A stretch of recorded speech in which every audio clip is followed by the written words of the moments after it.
ayah siadim nyan ayah metui genan to bunda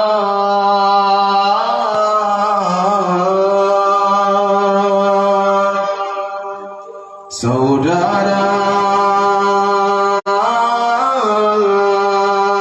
fakirnya saudara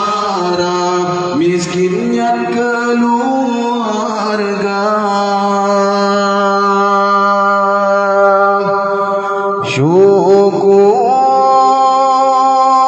syukur ke Sidratul